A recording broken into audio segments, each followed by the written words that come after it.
they don't care. It was an intimidation. And this was right after I had went public at this big conference in Tucson. So tell me, you have friends at high places, because I know you've spent some time in Washington. Who's protecting you? Because is it human? Is it extraterrestrial? Let me tell you what I think. Okay. And this is just my 2 cents. Okay.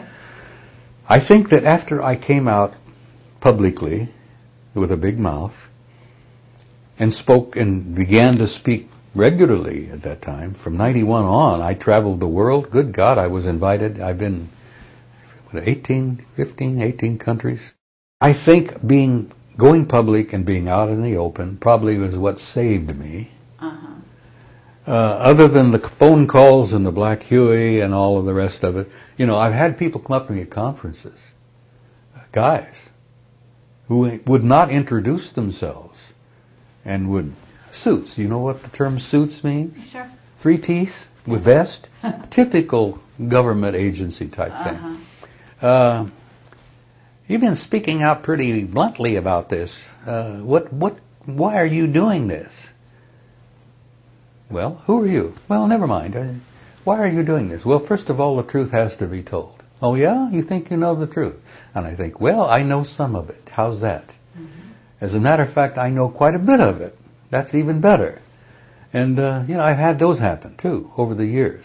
I had an interesting time. I spoke at Leeds at a conference. All right?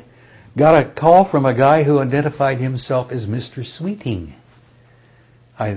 Typical UK name, I guess, Mr. Sweeting.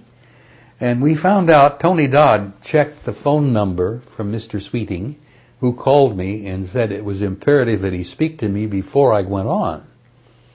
And Tony and I both got in the phone booth together, crammed in here. And Tony's listening as I'm talking to Mr. Sweeting, and he says, it's imperative, Mr. Dean, that I speak to you before you go on. What are you going to say?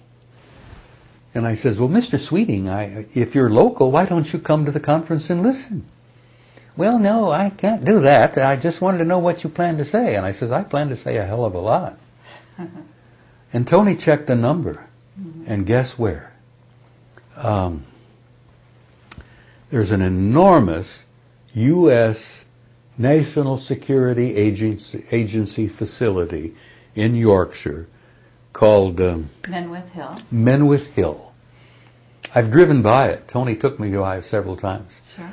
Mr. Sweeting's number was Menwith Hill. Okay. So what? That's it? Was that the gist of your conversation? Well, the gist of the conversation was Mr. Sweeting would not say anything to me about who he was and why he wanted to talk to me. And I told him I ain't going to share nothing with him over the phone. If he wants to talk to me, come to the conference. And I'd be delighted to talk to him face to face. Well, on that issue, have you had whistleblowers, people come out from the closet and share stuff with you? Oh, God, yes. You're a whistleblower? Oh, hell yes. Okay. I've had people come up to me and say, I've been wanting to share this, Dean. And I think I can share with you because you won't take my name and address and phone number and turn me in. But this happened to me, and I know that happened to you, and, we've all been members of this, what we call the Old Boys Network. We wanted to get it out, but we wanted to get it out honestly, up front, and democratically, damn it. So you convinced me that you're out there, but I'm still not buying it completely because do you think that have you had health problems? Have you had, mind control? And if not, then I have to ask you again, who's protecting you? Well, let me say this about that.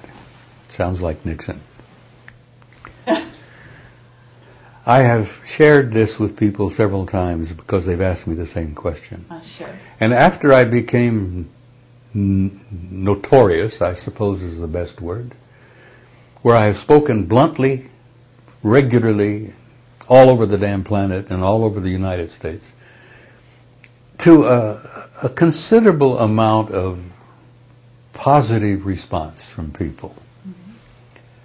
Not only military, thanking me for going public. Okay. And I've got a number of close, warm friends that retired, that have, to a level of some degree. A good friend in Roswell, retired Army sergeant, who after he went public, his son was killed by a hit and run.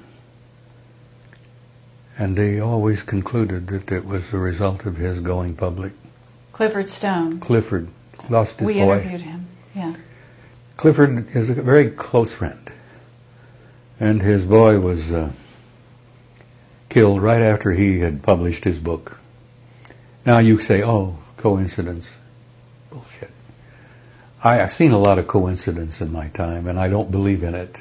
Okay. I don't believe there is such a thing as coincidence. In everybody's life, there are no coincidences. It's all laid out. Clifford is like me now. He's turned into a recluse.